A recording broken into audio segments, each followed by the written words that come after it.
જય શ્રી કૃષ્ણ. જય હો, મંગલમય હો. વૈષ્ણવ ધર્મ ઉત્કૃષ્ટ છે, ઉમદા છે, પણ સમજવો બહુ અઘરો છે. જરાક સમજાય તો અમલમાં મૂકવો કઠણ છે. સમજો કે વૈષ્ણવ ધર્મમાં ઠાકોરજીને ધરાવેલો ભોગ ધર્યા બાદ પ્રસાદ બને, બરાબર? તો પ્રસાદને ફ્રીજમાં મુકાય નહીં. આ વાત મેં વારંવાર કહી છે મારા સંદેશમાં. ફ્રીજમાં મૂકેલી રસોઈ પરની વરાળ પ્રસાદ પર ફરી વળે તો તે પ્રસાદ રહે જ નહીં. વળી કેટલાય દિવસ સુધી ઠાકોરજીને ધરેલા ભોગનો પ્રસાદ બન્યો હોય, કેટલા દિવસ સુધી ફ્રીજમાં પડ્યો હોય. આ વાત તમને મંજૂર છે? ના. પ્રસાદ પ્રથમ બાળકોને આપવાનો હોય કે જે બાળકોને આવું મિષ્ટાન ખાવા ન મળતું હોય તેવાને. એમાંય અન્નકૂટ પ્રસાદ તો પ્રથમ ગાયોને જ ખવડાવવાનો હોય, કારણ કે ગાયોના દૂધ, મલાઈ, માખણ, પનીર, ઘીથી બનેલી સામગ્રી ભગવાનને અન્નકૂટમાં ધરી હોય. તેથી અન્નકૂટ પ્રસાદનો પહેલો અધિકાર ગાય માતાનો છે. બોલો, આ નિયમ મંજૂર છે? કબૂલ છે? ના. તો આને સેવા કેમ કહેવાય? જેને ગુરુ કર્યા છે તેમને પૂછ્યું કદી કે ભાઈ અન્નકૂટનો પ્રસાદ ફ્રીજમાં રાખીએ છીએ, વાંધો તો નથી ને? કોને દેવાનો હોય? પ્રથમ ગુરુઓને પૂછ્યું નથી? પૂછ્યું ને? તો શું આ વાત બરાબર છે? અરે, ગુરુઓએ તો સામેથી કહેવું જોઈએ, હું તમારી ગુરુ નથી, અને છતાંય મને એમ લાગે છે કે મારે તમને કહેવું જોઈએ, કારણ કે એટલા વર્ષોથી ધર્મ પ્રચાર કરી રહી છું. તેથી આવી બાબતો તમને નાની લાગતી હશે, પણ આ નાની બાબત નથી. કારણ કે આટલું કર્યા પછી પણ જીવ બળે, મન બળે, ગમે નહીં, ઈર્ષા આવે, ગુસ્સો આવે.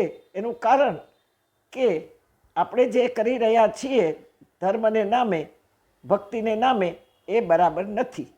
ગુરુઓએ તો સામેથી કહેવું જોઈએ. પણ આ જન્મમાં કોઈને કાંઈ પડી જ નથી કે આપણી ભૂલો સુધારે. સૌ પોતાનો જ ફાયદો જોનારા ગુરુઓ મેં જોયા છે.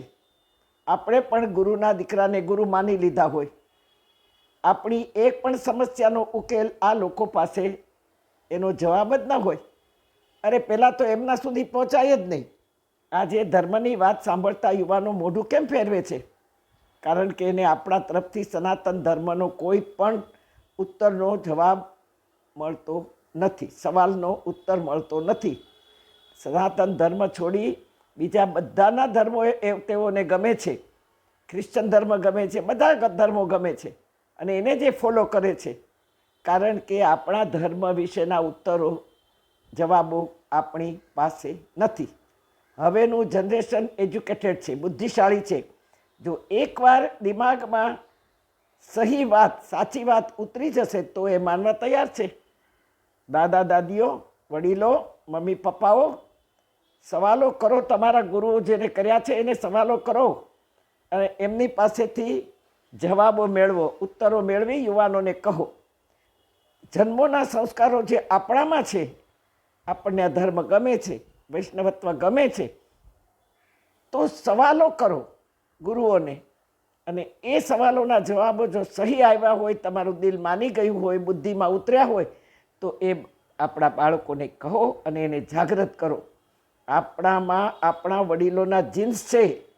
આપણા વંશમાં આ વાતો આપણે કહેવાની છે. હજી મોડું નથી થયું. તમારા જવાબો દેવા અમે પ્રતિજ્ઞાબદ્ધ છીએ. અમે એટલે જે ધર્મ પ્રચાર કરે છે તે, એમાં હું પણ આવી જાઉં. મેં વારંવાર કહ્યું છે કે મને 68મું વર્ષ ચાલે છે ધર્મ પ્રચાર કરતાં કરતાં.